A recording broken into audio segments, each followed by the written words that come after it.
ലക്നൌവിൽ ഒരു സുമൻ ദേവി എന്ന് പറയുന്ന വൃദ്ധ സ്ത്രീ ഉണ്ടായിരുന്നു. അവരുടെ മകൻ രോഹിത്തും മരുമകൾ നേഹയും അവരുടെ കൂടെ താമസിച്ചത്. സുമൻ ദേവിക്ക് സർക്കാർ ജോലിയുള്ളത് കൊണ്ട് തന്നെ വീട്ടിലെ എല്ലാ കാര്യങ്ങളും അവര് തന്നെയാണ് നോക്കിയിരുന്നത്. രോഹിത്തും നേഹയുടെ സ്വഭാവം വളരെ മോശമായിരുന്നു. രണ്ടുപേരും ഭയങ്കര ധാരാളിയായിരുന്നു. രണ്ടുപേരും പൈസ ചെലവാക്കാൻ ഒരു മടിയും കാണിക്കില്ല. സുമൻ ദേവി രണ്ടുപേരെ ഉപദേശിക്കാൻ ഒരുപാട് ശ്രമിച്ചെങ്കിലും രണ്ടുപേരും കേൾക്കില്ലായിരുന്നു. ഒരു ചെവി കൊണ്ട് കേട്ടിട്ട് മറ്റു ചെവി കൊണ്ട് അവർ വിടും. സുമൻ ദേവി എന്നും കഷ്ടപ്പെടുമായിരുന്നു. നേരത്തെ രാവിലെ എണീറ്റ് ജോലിക്ക് പോയി വൈകുന്നേരം വരുമായിരുന്നു. മാസം കിട്ടുന്ന ശമ്പളം വെച്ചാണ് അവര് വീട് മുഴുവൻ നോക്കിക്കൊണ്ടിരുന്നത്. കിട്ടുന്ന പൈസയിൽ നിന്നും സേവ് ചെയ്യാനും നോക്കും. പക്ഷെ രോഹിത്തിന്റെ നേഹയുടെ പാഴ്ചെലവ് കാരണം മിച്ചം വെക്കാൻ പോലും അവർക്ക് പറ്റുന്നുണ്ടായിരുന്നില്ല. രോഹിത്, സിനിമ കാണാൻ സമയാവുന്നു. അമ്മ ഒരു 500 രൂപ എടുത്തേ. ഒരു കാര്യം ചെയ്യമ്മേ, 1000 രൂപ താ. നിങ്ങൾ ഇന്നലെയല്ലേ ഹോട്ടലിൽ നിന്ന് പോയി ഭക്ഷണം കഴിച്ചത്? ഇന്നതാ സിനിമ കാണാൻ പോണു. എന്നും ഇതുപോലത്തെ പാഴ്ചെലവ് നിർത്തും നിങ്ങൾ.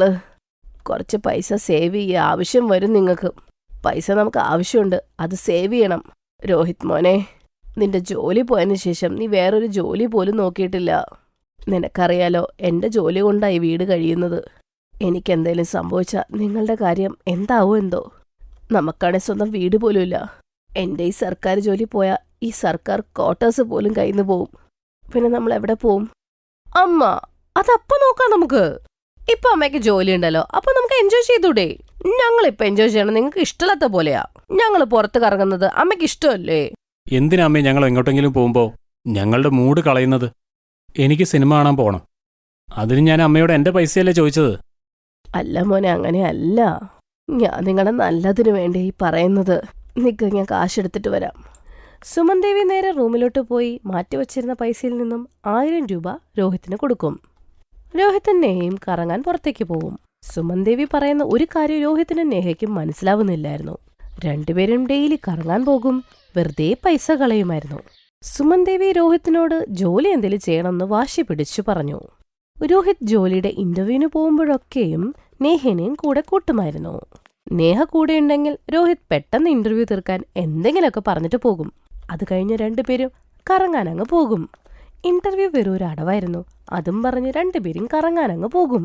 ഇന്റർവ്യൂ അറ്റൻഡ് ചെയ്യാനായി സുമൻ ദേവി പാവം പൈസയും രോഹിത്തിന് കൊടുക്കുമായിരുന്നു. സുമൻ ദേവിക്കറിയില്ലല്ലോ രോഹിത് പെട്ടെന്നാണ് ഇന്റർവ്യൂ തീർത്തിട്ട് പോണെന്ന്. സുമൻ ദേവി എപ്പോഴും കരുതുന്ന രോഹിത് ഇന്റർവ്യൂവിന് ഫെയിലാകുമെന്ന്, ഇന്റർവ്യൂ നന്നായി പോയില്ല എന്ന്. സത്യവാസ്ത ഒരിക്കലും സുമൻ ദേവിക്ക് മനസ്സിലായിട്ടില്ലായിരുന്നു. ഒരു ദിവസം സുമൻ ദേവി ജോലി കഴിഞ്ഞ് തിരിച്ചു വരുന്ന വഴിക്ക് മകനും മരുമകളെയും ചാട്ട് കഴിക്കുന്നതായിട്ട് കാണുകയും ചെയ്യും. അവൾ ഞെട്ടിപ്പോയി. ഇന്ന് രോഹിത്തിന്റെ ഇന്റർവ്യൂ അല്ലായിരുന്നോ? ഞാൻ ജോലിക്ക് പോകുന്ന സമയത്ത് അവന് ഇന്റർവ്യൂ അറ്റൻഡ് ചെയ്യാൻ ബസ് കൂലി ഞാൻ കൊടുത്തതാ. ഈ സമയത്ത് രോഹിത് ഇന്റർവ്യൂ ചെയ്യണ സ്ഥലത്ത് ഓഫീസിലുണ്ടാവേണ്ടതാ. ഇവർ രണ്ടുപേരും ഇവിടെ ചാട്ട് നിന്നുകൊണ്ടിരിക്കുക. സുമൻ ദേവി രോഹിത്തിന്റെയും നെഹയുടെ അടുത്ത് പോകും. അല്ല അമ്മേ, അമ്മ എന്താ ഇവിടെ? അതെ, ഇന്ന് നേരത്തെ വിട്ടു. അപ്പൊ നീ ഇന്ന് ഇന്റർവ്യൂവിന് പോകേണ്ടതല്ലായിരുന്നു, പിന്നെന്താ ഇവിടെ?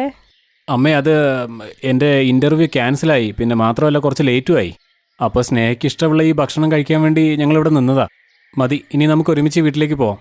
കുറച്ച് പാക്കും കൂടെ ചെയ്തേക്കാം. വീട്ടിൽ ചെന്ന് ഇനി റൊട്ടി ഉണ്ടാക്കണ്ടല്ലോ. സുമൻ ദേവിക്ക് മനസ്സിലായി രണ്ടുപേർക്കും ഒരു വിവരവും ഇല്ലാന്ന്. രോഹിത്തിനും നേഹയ്ക്കും ഒരു ഉത്തരവാദിത്വമില്ലാന്ന്. നേഹയ്ക്കാണെങ്കിൽ മുമ്പോട്ടുള്ള ജീവിതം എങ്ങനെയാകും, എങ്ങനെയൊക്കെ സേവ് ചെയ്യണമെന്ന് പോലും അറിയില്ല.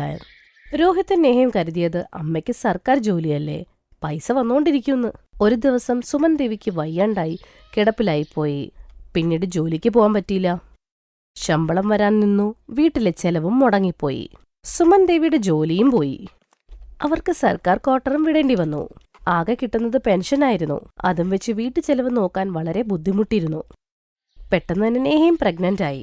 എല്ലാം കൂടി ഒരുമിച്ചായി. ഉത്തരവാദിത്തം കൂടിയപ്പോഴാണ് നേഹയ്ക്കും രോഹിത്തിനും കാര്യം പിടികിട്ടിയത്.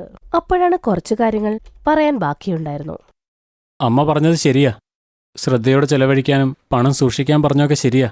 പക്ഷെ ഞാനും നേഹയും അമ്മയുടെ വാക്കുകൾ ചെവിക്കൊണ്ടില്ല. ഇപ്പോൾ എല്ലാ പ്രശ്നങ്ങളും ഒരുമിച്ച് വന്നിരിക്കുക. നേഹ പ്രഗ്നൻ്റായി. എൻ്റെ ജോലി ശരിയായില്ല. ഇനി എന്തു ചെയ്യാമ്മേ? നീ വിഷമിക്കണ്ട. ഞാൻ നിന്റെ ജോലിയുടെ കാര്യം പറഞ്ഞിട്ടുണ്ട്. നീ കുറച്ച് കഷ്ടപ്പെടേണ്ടി വരൂ, അത്രേ ഉള്ളൂ. നീ കറക്റ്റ് സമയത്ത് പോകണം, കറക്റ്റ് സമയത്ത് എല്ലാം ചെയ്യണം. അത്രേ ഉള്ളെങ്കിൽ നിന്നോട് പറയാൻ. സർക്കാർ ജോലി വളരെ കഷ്ടപ്പെട്ടാണ് കിട്ടുന്നത്. ഞാൻ നന്നായി കഷ്ടപ്പെട്ടോളാം അമ്മേ. ഞാൻ ഒരു അശ്രദ്ധയും വരുത്തില്ല. ഞാൻ വാക്ക് തരുന്നത് ഞാൻ കഷ്ടപ്പെട്ടോളാം. സുമൻ ദേവി കുറെ നാളായിട്ട് സർക്കാർ ജോലി ചെയ്തു വരുമായിരുന്നു. അതുകൊണ്ട് തന്നെ സുമൻ ദേവി കാര്യം പറഞ്ഞ് മകന് ജോലി മേടിച്ചു കൊടുത്തു.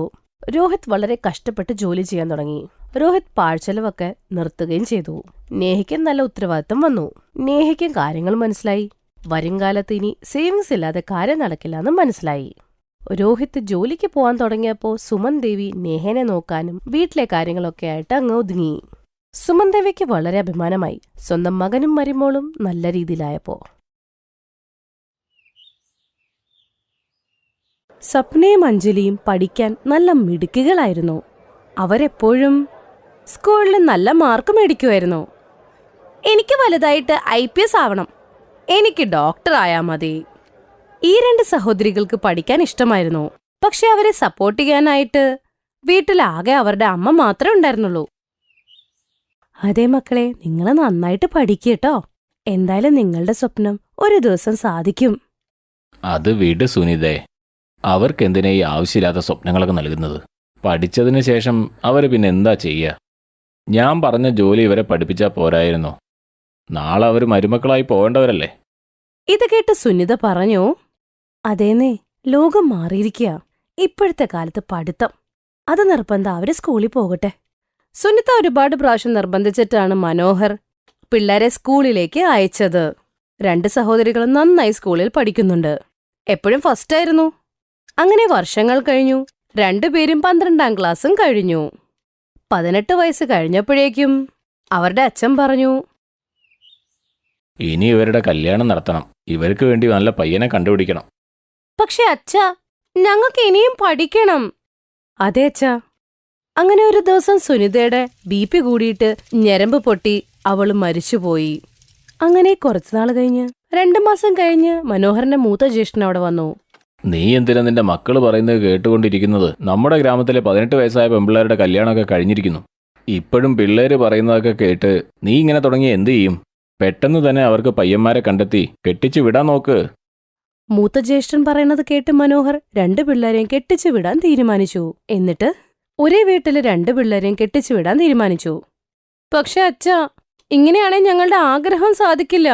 കല്യാണം കഴിഞ്ഞ് ഞങ്ങൾ എന്തു ചെയ്യാനാ? ഇല്ല അഞ്ജലി, അങ്ങനെ വിചാരിക്കല്ലേ. ചില പെണ്ണുങ്ങൾ കല്യാണം കഴിച്ചാലും പഠിക്കുകയൊക്കെ ചെയ്യുമല്ലോ. പാഷൻ വിടണ്ട. കല്യാണം കഴിഞ്ഞാലും നമുക്ക് പഠിക്കാം, ഗവൺമെന്റ് ജോലി കിട്ടുന്നവരെ. അച്ഛൻ പറയുന്നത് കേട്ട് 2 പേരും വിവാഹം ചെയ്തു.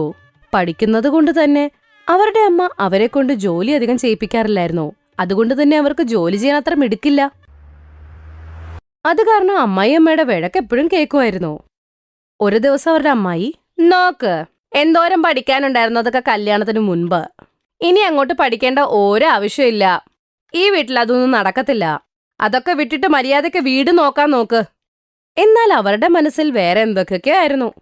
2 ദിവസം കഴിഞ്ഞ് സുലോചന അവളുടെ കൂട്ടുകാരിയുടെ വീട്ടിലേക്ക് പോകും. അഞ്ജലി, അമ്മായി ഇവിടെ ഇല്ല. ബാ, പെട്ടെന്ന് പോയിട്ട് നമുക്ക് യൂണിവേഴ്സിറ്റി പോയി ഫോം ഫില്ലപ്പ് ചെയ്യാം. ആ, അത് നല്ലതാ. അവര് പെട്ടെന്ന് യൂണിവേഴ്സിറ്റി പോയിട്ട് ഫോം ഫില്ലപ്പ് ചെയ്തിട്ട് വരും. കൂട്ടത്തിൽ പുസ്തകവും കൊണ്ടുവരും. പുസ്തകങ്ങൾ അവർ ബാഗിൽ ഒളിപ്പിച്ചു വെച്ചു.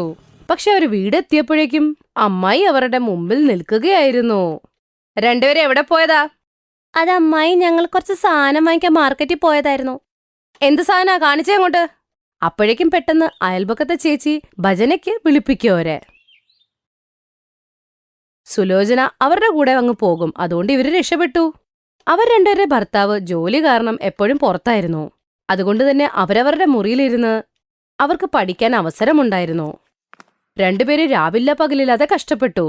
അപ്പുറത്താണെങ്കിൽ മനോഹർ കല്യാണം നടത്താനായിട്ട് ഒരുപാട് കടം മേടിച്ചു കൂട്ടിയിരുന്നു.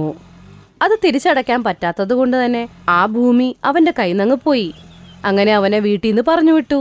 പെൺമക്കളെ വളർത്തി വലുതാക്കാൻ വേണ്ടി ഞാൻ എൻ്റെ എല്ലാ സമ്പാദ്യം കളഞ്ഞു.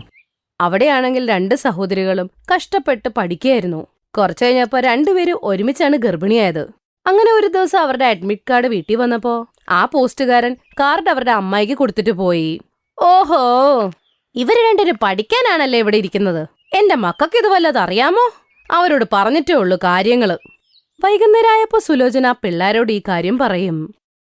ഇത്ര വലിയ ആളായോ നീ പഠിക്കാനായിട്ട്? പഠിച്ചിട്ടെന്ത് ജോലി ചെയ്യാൻ പോവാണോ? ഞങ്ങൾക്ക് പഠിച്ച് സർക്കാർ ജോലി കിട്ടണമെന്നാ. നിങ്ങൾക്ക് 2 പേർക്കും വട്ടായോ? സർക്കാർ ജോലി അങ്ങോട്ട് പോയാ അവിടെ നിന്ന് തരാനായിട്ട് ഇത് സാധനമൊന്നും അല്ല. അതിന് എത്ര രൂപ മുടക്കണമെന്ന് വല്ല പിടിയുണ്ടോ നിങ്ങൾക്ക്? സർക്കാർ ജോലി ചെയ്യാൻ വന്നേക്കണ രണ്ടും.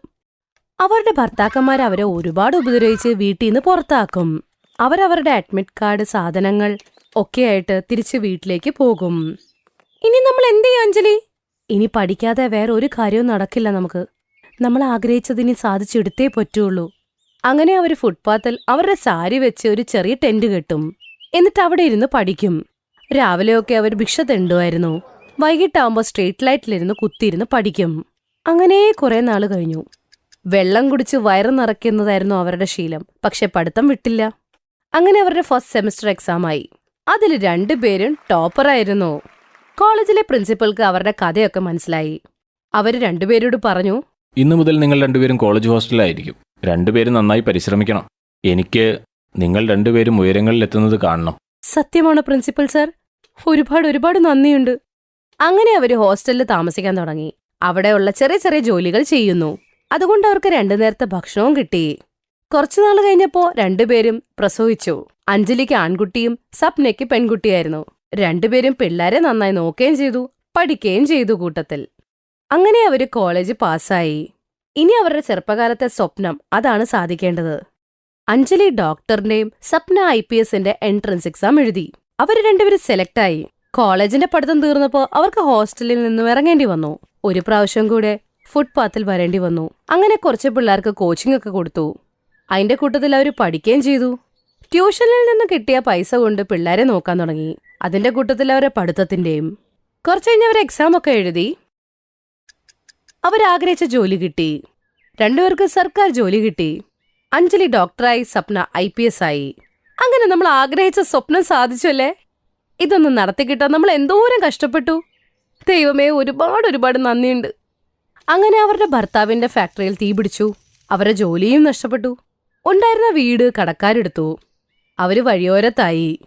ഒരു ദിവസം രണ്ടുപേരും കൂടെ അന്നദാനം നടത്താൻ തീരുമാനിച്ചു. ഇതറിഞ്ഞ പാവപ്പെട്ടവരെല്ലാരും അന്നദാനം കഴിക്കാൻ അവിടേക്ക് വന്നു. അവിടെ അവരുടെ അച്ഛൻ മനോഹർ, ഭർത്താക്കന്മാരും അമ്മായിയും വന്നു. അവര് രണ്ടുപേരും രക്ഷപ്പെട്ടു നിൽക്കണ കണ്ട് അവര് ഞെട്ടിപ്പോയി. ഞങ്ങളോട് ക്ഷമിക്കും മക്കളെ, ഞങ്ങൾ ചെയ്ത തെറ്റിൽ ഞങ്ങൾക്ക് ശിക്ഷ കിട്ടി. ഞങ്ങളുടെ മക്കളോട് അവർക്ക് മാപ്പ് കൊടുക്കൂ അഞ്ജലി. അതെ സപ്ന, ഞങ്ങൾക്ക് മാപ്പ് തരൂ. അല്ല അച്ഛൻ എന്താ ഇതിങ്ങനെ പറ്റിയേ? മനോഹർ എല്ലാ കാര്യങ്ങളും അവരോട് പറഞ്ഞു. ഇവരുടെയൊക്കെ വിഷമങ്ങളും സങ്കടങ്ങളും കേട്ട് അവർ രണ്ടുപേർക്കും സങ്കടം വന്ന് അവരോട് അങ്ങ് ക്ഷമിച്ചു. അവര് സർക്കാർ ജോലിയുള്ള 2 മരുമക്കളും സന്തോഷത്തോടെ ജോലി ചെയ്തു. അവരുടെ അമ്മായി 2 പിള്ളേരെ നന്നായി നോക്കി. Thanks for watching.